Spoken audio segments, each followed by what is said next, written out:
A Room with a View. Chapter 15, The Disaster Within. The Sunday after Miss Bartlett's arrival was a glorious day, like most of the days of that year. In the Weald, autumn approached, breaking up the green monotony of summer, touching the parks with the grey bloom of mist, the beech trees with russet, the oak trees with gold. Up on the heights, battalions of black pines witnessed the change, themselves unchangeable. Either country was spanned by a cloudless sky, and in either arose the tinkle of church bells. The garden of Windy Corners was deserted except for a red book, which lay sunning itself upon the gravel path. From the house came incoherent sounds, as of females preparing for worship. The men say they won't go. Well, I don't blame them, Minnie says. Need she go? Tell her, no nonsense, Anne. Mary. Hook me behind. Dearest Lucia, may I trespass upon you for a pin? For Miss Bartlett had announced that she at all events was one for church. The sun rose higher on its journey, guided, not by Phaeton, but by Apollo, competent, unswerving, divine. Its rays fell on the ladies whenever they advanced towards the bedroom windows, on Mr. Beebe down at Summer Street as he smiled over a letter from Miss Catherine Allen, on George Emerson cleaning his father's boots, and lastly, to complete the catalogue of memorable things, on the red book mentioned previously. The ladies move, Mr. Beebe moves, George moves, and movement may engender shadow. But this book lies motionless, to be caressed all the morning by the sun and to raise its covers slightly, as though acknowledging the caress. Presently Lucy steps out of the drawing-room window.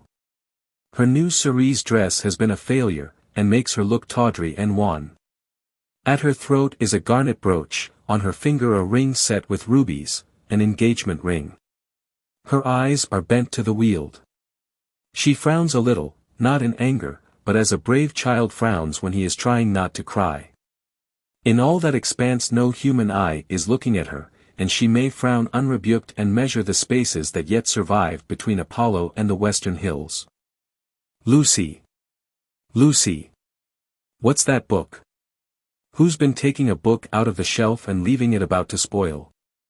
It's only the library book that Cecil's been reading. But pick it up, and don't stand idling there like a flamingo. Lucy picked up the book and glanced at the title listlessly, under a loggia. She no longer read novels herself, devoting all her spare time to solid literature in the hope of catching Cecil up. It was dreadful how little she knew, and even when she thought she knew a thing, like the Italian painters, she found she had forgotten it. Only this morning she had confused Francesco Francia with Piero della Francesca, and Cecil had said, "What? You aren't forgetting your Italy already?" And this too had lent anxiety to her eyes when she saluted the dear view and the dear garden in the foreground, and above them, scarcely conceivable elsewhere, the dear sun. "Lucy, have you a sixpence for Minnie and a shilling for yourself?" She hastened into her mother, who was rapidly working herself into a Sunday fluster. "It's a special collection, I forget what for." "I do beg, no vulgar clinking in the plate with halfpennies, see that Minnie has a nice bright sixpence." "Where is the child?" "Minnie. That book's all warped." "Gracious, how plain you look. Put it under the atlas to press." "Minnie. Oh, Mrs. Honeychurch, from the upper regions." "Minnie, don't be late. Here comes the horse, it was always the horse, never the carriage." "Where's Charlotte? Run up and hurry her. Why is she so long? She had nothing to do. She never brings anything but blouses. Poor Charlotte, how I do detest blouses." "Minnie. Paganism is infectious, more infectious than diphtheria or piety, and the rector's niece was taken to church protesting. As usual, she didn't see why. Why shouldn't she sit in the sun with the young men? The young men, who had now appeared, mocked her with ungenerous words. Mrs. Honeychurch defended orthodoxy, and in the midst of the confusion Miss Bartlett, dressed in the very height of the fashion, came strolling down the stairs. "Dear Marian, I am very sorry, but I have no small change, nothing but sovereigns and half-crowns. Could any one give me?" Yes, easily. Jump in. Gracious me, how smart you look. What a lovely frock. You put us all to shame. If I did not wear my best rags and tatters now, when should I wear them? Said Miss Bartlett reproachfully. She got into the victoria and placed herself with her back to the horse. The necessary roar ensued, and then they drove off. Goodbye. Be good, called out Cecil. Lucy bit her lip, for the tone was sneering. On the subject of church and so on, they had had rather an unsatisfactory conversation. He had said that people ought to overhaul themselves, and she did not want to overhaul herself. She did not know it was done. Honest orthodoxy Cecil respected, but he always assumed that honesty is the result of a spiritual crisis. He could not imagine it as a natural birthright, that might grow heavenward like flowers. All that he said on this subject pained her, though he exuded tolerance from every pore. Somehow the Emersons were different. She saw the Emersons after church. There was a line of carriages down the road, and the Honeychurch vehicle happened to be opposite Sissy Villa. To save time, they walked over the green to it, and found father and son smoking in the garden. Introduce me, said her mother. Unless the young man considers that he knows me already. He probably did, but Lucy ignored the sacred lake and introduced them formally. Old Mr. Emerson claimed her with much warmth, and said how glad he was that she was going to be married. She said yes, she was glad too, and then, as Miss Bartlett and Minnie were lingering behind with Mr. Beebe, she turned the conversation to a less disturbing topic, and asked him how he liked his new house. Very much, he replied, but there was a note of offense in his voice. She had never known him offended before. He added, we find, though, that the Miss Allens were coming, and that we have turned them out. Women mind such a thing. I am very much upset about it. I believe that there was some misunderstanding, said Mrs. Honeychurch uneasily. Our landlord was told that we should be a different type of person, said George, who seemed disposed to carry the matter further. He thought we should be artistic. He is disappointed. And I wonder whether we ought to write to the Miss Allens and offer to give it up. What do you think? He appealed to Lucy. Oh, stop now, you have come, said Lucy lightly. She must avoid censuring Cecil. For it was on Cecil that the little episode turned, though his name was never mentioned. So George says. He says that the Miss Allens must go to the wall. Yet it does seem so unkind. There is only a certain amount of kindness in the world, said George, watching the sunlight flash on the panels of the passing carriages. Yes, exclaimed Mrs. Honeychurch. That's exactly what I say. Why all this twiddling and twaddling over two Miss Allens? There is a certain amount of kindness, just as there is a certain amount of light, he continued in measured tones. We cast a shadow on something wherever we stand, and it is no good moving from place to place to save things, because the shadow always follows. Choose a place where you won't do harm, yes, choose a place where you won't do very much harm, and stand in it for all you are worth, facing the sunshine. Oh, Mr. Emerson, I see you're clever. I see you're going to be clever. I hope you didn't go behaving like that to poor Freddie. George's eyes laughed, and Lucy suspected that he and her mother would get on rather well. No, I didn't, he said. He behaved that way to me. It is his philosophy. Only he starts life with it, and I have tried the note of interrogation first. What do you mean? No, never mind what you mean. Don't explain. He looks forward to seeing you this afternoon. Do you play tennis? Do you mind tennis on Sunday? George mind tennis on Sunday. George, after his education, distinguish between Sunday. Very well, George doesn't mind tennis on Sunday. No more do I. That's settled. Mr. Emerson, if you could come with your son we should be so pleased. He thanked her, but the walk sounded rather far, he could only potter about in these days. She turned to George, and then he wants to give up his house to the Miss Allens. I know, said George, and put his arm round his father's neck. The kindness that Mr. Beebe and Lucy had always known to exist in him came out suddenly, like sunlight touching a vast landscape, a touch of the morning sun. She remembered that in all his perversities he had never spoken against affection. Miss Bartlett approached. "You know our cousin, Miss Bartlett," said Mrs. Honeychurch pleasantly. "You met her with my daughter in Florence." "Yes, indeed," said the old man, and made as if he would come out of the garden to meet the lady. Miss Bartlett promptly got into the victoria. Thus entrenched, she emitted a formal bow. It was the Pension Bertolini again, the dining table with the decanters of water and wine. It was the old battle of the room with the view. George did not respond to the bow. Like any boy, he blushed and was ashamed. He knew that the chaperone remembered. He said, I'll come up to tennis if I can manage it," and went into the house. Perhaps anything that he did would have pleased Lucy, but his awkwardness went straight to her heart. Men were not gods after all, but as human and as clumsy as girls, even men might suffer from unexplained desires, and need help. To one of her upbringing, and of her destination, the weakness of men was a truth unfamiliar, but she had surmised it at Florence, when George threw her photographs into the river Arno. "George, don't go," cried his father, who thought it a great treat for people if his son would talk to them. "George has been in such good spirits today, and I am sure he will end by coming up this afternoon." Lucy caught her cousin's eye. Something in its mute appeal made her reckless.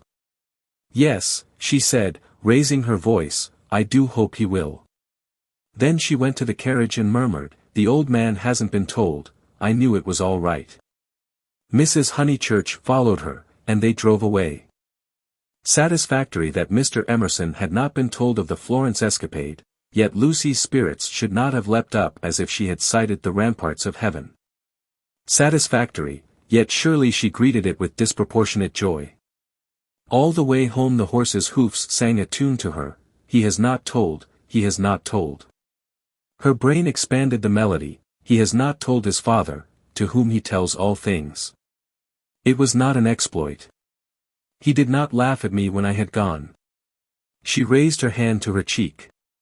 "He does not love me." No. How terrible if he did. But he has not told. He will not tell. She longed to shout the words, "It is all right. It's a secret between us two forever. Cecil will never hear." She was even glad that Miss Bartlett had made her promise secrecy, that last dark evening at Florence, when they had knelt packing in his room. The secret, big or little, was guarded. Only 3 English people knew of it in the world. Thus she interpreted her joy. She greeted Cecil with unusual radiance, because she felt so safe. As he helped her out of the carriage, she said, "The Emersons have been so nice. George Emerson has improved enormously." "How are my protégés?" asked Cecil, who took no real interest in them, and had long since forgotten his resolution to bring them to Windy Corner for educational purposes. "Protégés," she exclaimed with some warmth. For the only relationship which Cecil conceived was feudal, that of protector and protected. He had no glimpse of the comradeship after which the girl's soul yearned. "You shall see for yourself how your protégés are. George Emerson is coming up this afternoon. He is a most interesting man to talk to. Only don't," she nearly said, "don't protect him." But the bell was ringing for lunch, and, as often happened, Cecil had paid no great attention to her remarks. Charm, not argument, was to be her forte. Lunch was a cheerful meal. Generally Lucy was depressed at meals. Someone had to be soothed, either Cecil or Miss Bartlett or a being not visible to the mortal eye, a being who whispered to her soul, "It will not last, this cheerfulness. In January you must go to London to entertain the grandchildren of celebrated men." But today she felt she had received a guarantee. Her mother would always sit there, her brother here. The sun, though it had moved a little since the morning, would never be hidden behind the western hills. After luncheon they asked her to play. She had seen Gluck's Armide that year, and played from memory the music of the Enchanted Garden, the music to which Renaud approaches, beneath the light of an eternal dawn, the music that never gains, never wanes, but ripples forever like the tideless seas of fairyland. Such music is not for the piano, and her audience began to get restive, and Cecil, sharing the discontent, called out, "Now play us the other garden, the one in Parsifal." She closed the instrument. "Not very dutiful," said her mother's voice. Fearing that she had offended Cecil, she turned quickly round. There George was. He had crept in without interrupting her. "Oh, I had no idea," she exclaimed, getting very red, and then, without a word of greeting, she reopened the piano. Cecil should have the Parsifal, and anything else that he liked. "Our performer has changed her mind," said Miss Bartlett, perhaps implying, "she will play the music to Mr. Emerson." Lucy did not know what to do nor even what she wanted to do. She played a few bars of the Flower Maiden's song very badly and then she stopped. "I vote tennis," said Freddie, disgusted at the scrappy entertainment. "Yes, so do I." Once more she closed the unfortunate piano. "I vote you have amends for." "All right." "Not for me, thank you," said Cecil. "I will not spoil the set." He never realized that it may be an act of kindness in a bad player to make up a fourth. "Oh, come along Cecil. I'm bad, Floyd's rotten, and so I dare say's Emerson." George corrected him, "I am not bad." One looked down one's nose at this. "Then certainly I won't play," said Cecil, while Miss Bartlett, under the impression that she was snubbing George, added, "I agree with you, Mr. Vyse. You had much better not play. Much better not." Minnie, rushing in where Cecil feared to tread, announced that she would play. "I shall miss every ball anyway, so what does it matter?"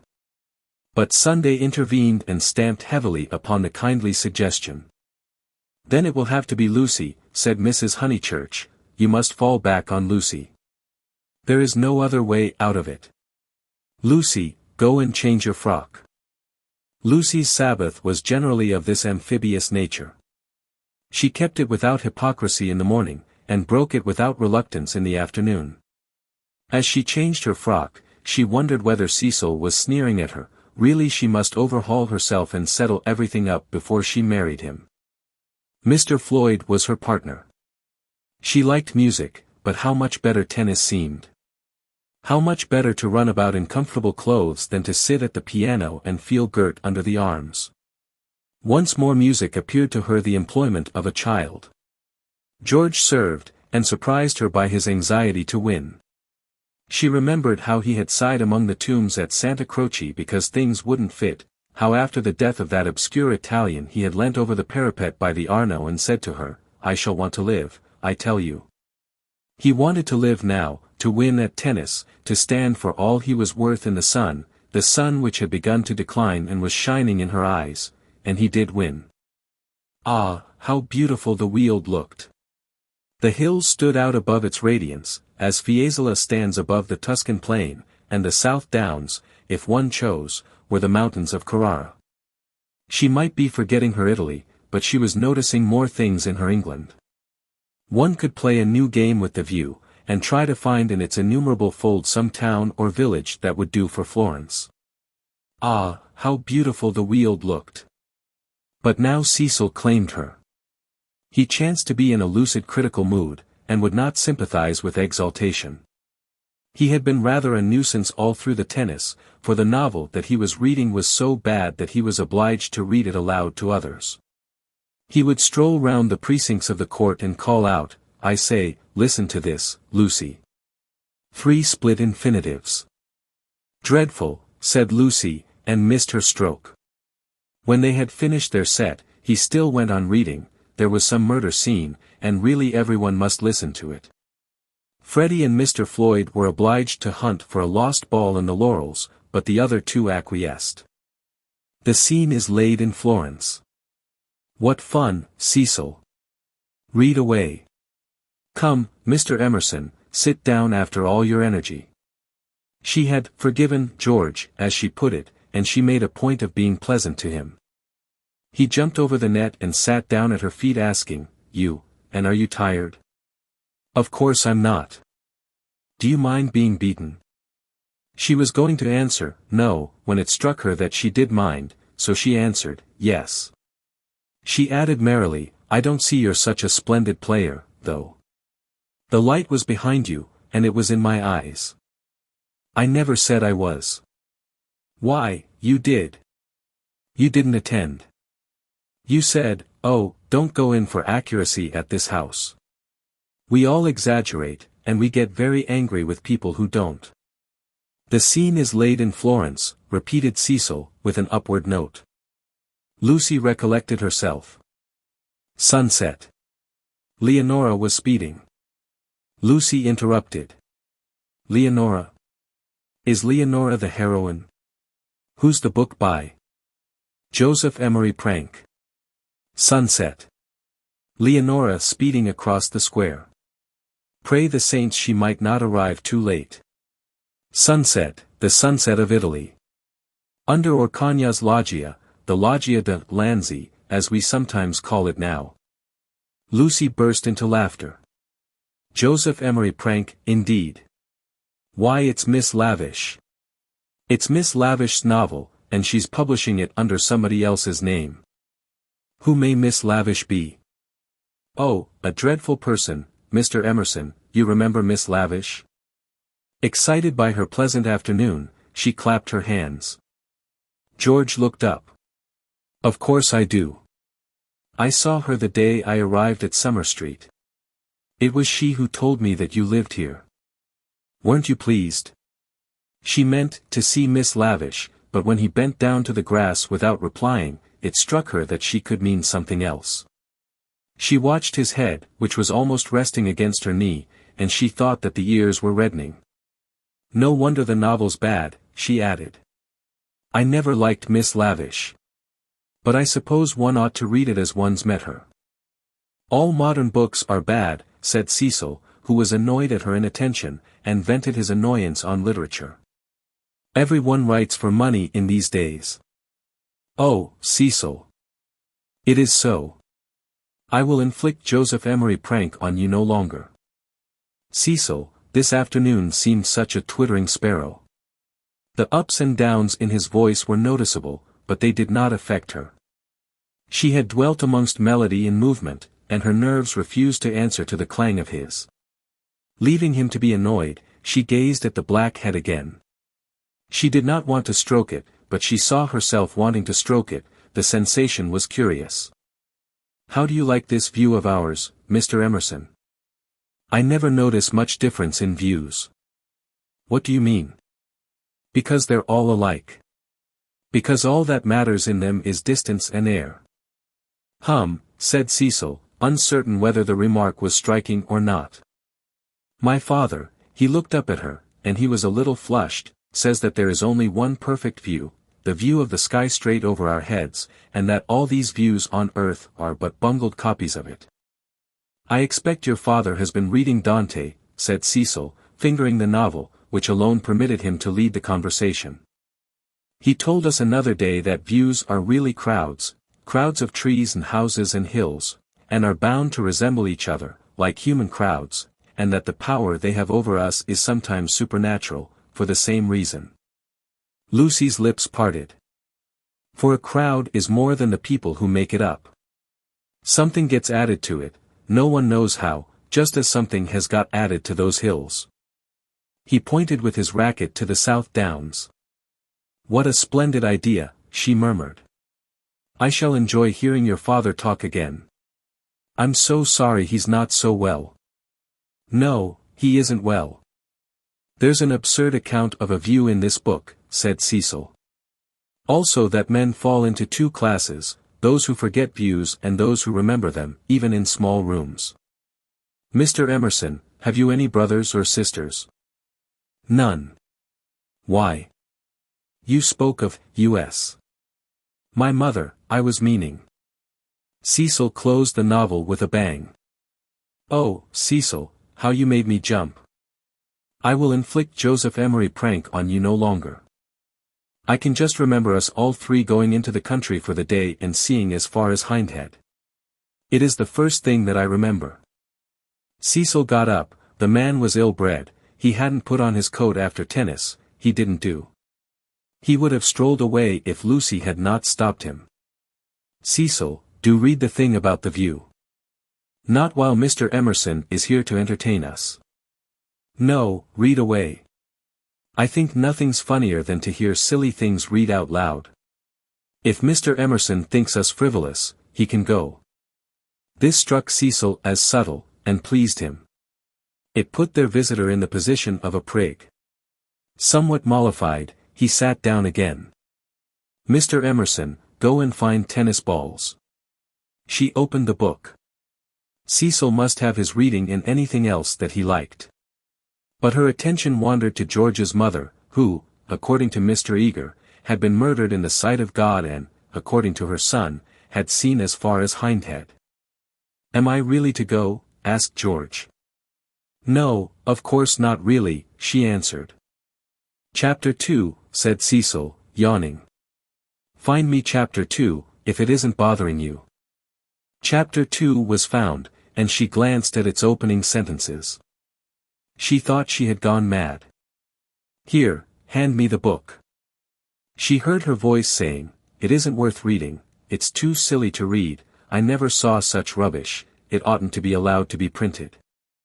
He took the book from her. Leonora, he read, sat pensive and alone. Before her lay the rich champaign of Tuscany, dotted over with many a smiling village. The season was spring.